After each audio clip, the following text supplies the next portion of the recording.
नमस्कार, मैं रवीश कुमार। बेरोजगारी से ही कहना होगा कि अगर वो कहीं है तो प्लीज सरकार को दिख जाए, क्योंकि सरकार के पास नौकरियों के जो आंकड़े हैं उससे लगता है कि बेरोजगार नौकरी लेकर मुझे व्हाट्सएप मैसेज से मजाक करते रहते हैं कि हमारी खबर दिखा दीजिए, हम बस नौकरी लेकर टीवी पर बेरोजगार दिखना चाहते हैं।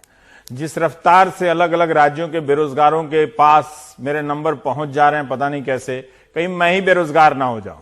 आज दो बातें हुई। महेश व्यास ने आंकड़ा दिया है कि पिछले 6 हफ्ते में 3 बार बेरोजगारी की दर 10% से अधिक हुई। ये बहुत ही भयंकर होता है। दूसरी घटना ये हुई कि महाराष्ट्र के इंजीनियरों को कहीं से मेरा नंबर मिल गया और मेरे फोन पर धावा बोल दिया। उनका दावा है कि वे संख्या में 75,000 हैं और सरकार उन्हें डिप्लोमा इंजीनियरों की भर्ती में शामिल नहीं होने दे रही है। पुणे के आयुक्तालय में इन इंजीनियरों ने 11 दिनों तक धरना भी दिया। इसमें तरह तरह के प्रदर्शन किए, नेताओं से मुलाकातें की, केले बेचे, चाय बेची, डिग्री बेचने का प्रदर्शन किया।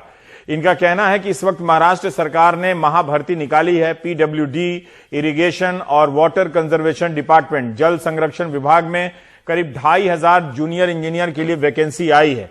जाहिर है 1998 के नियमों के अनुसार इसमें सिर्फ डिप्लोमा इंजीनियर शामिल हो सकते हैं।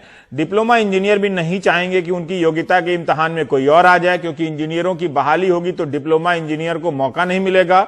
मगर बेरोजगारी इतनी है कि नौजवानों का सब्र टूट रहा है। लोग आपस में ही एक दूसरे की सीट पे दावेदारी कर रहे हैं। छात्रों ने मुझे समझाया कि महाराष्ट्र का जो चयन आयोग है वो इंजीनियरिंग की बहाली में कई साल लगा देता है। 2017 की परीक्षा का रिजल्ट हाल में आया, वो भी 150-200 ही वैकेंसी निकलती है। जूनियर इंजीनियर की नौकरी एक ही परीक्षा में हो जाती है तो जल्दी होने की उम्मीद है, इसलिए उन्हें भी मौका मिलना चाहिए। आखिर 75,000 इंजीनियरों के लिए बहाली क्यों नहीं निकलती है, जो कि बात भी सही है। इनका कहना है कि सरकार चाहे तो नियमों में बदलाव कर उन्हें भी शामिल होने की अनुमति दे सकती है। इन्हें इस बात का भरोसा है कि प्राइम टाइम में दिखा देने से महाराष्ट्र सरकार नींद से जाग जाएगी। तो मैं अपना भरोसा निभा देता हूं। आगे महाराष्ट्र सरकार जाने वो जागती है या नहीं जागती है। हा व्हिडिओ फक्त आणि फक्त जे मुलं सिव्हिल इंजिनिअरिंग डिग्री होल्डर्स आहेत उन दोस्तों से मेरी यही एक विनती है कि तुम लाइब्रेरी में पढ़ाई करके क्या करोगे। मुझे पता है कि आपका दिन भर पढ़ाई में मन नहीं लगेगा। 10-10, 15-15 मिनट में आप टेलीग्राम ग्रुप में अपडेट रहेंगे।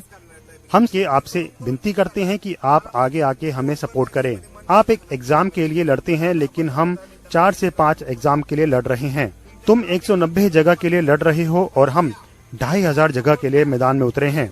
आज देखो, ये हमारे भाई हैं जिनकी उठने की भी हालत नहीं है, ये खड़े भी नहीं हो सकते। डॉक्टर ने उन्हें 5वें दिन में ही बताया था कि आप कुपोषण छोड़ दो।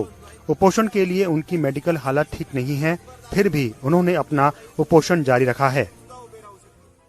भाषा मराठी बहुत अच्छी है, हम अनुवाद नहीं पेश कर पाए, मगर आप दर्द समझ ही रहे हैं। जो बेरोजगार हैं उनका दर्द वही जानते हैं। बस मेरी नजर में इन युवाओं की कमी यही है कि ये सब अपनी अपनी लड़ाई लड़ रहे हैं।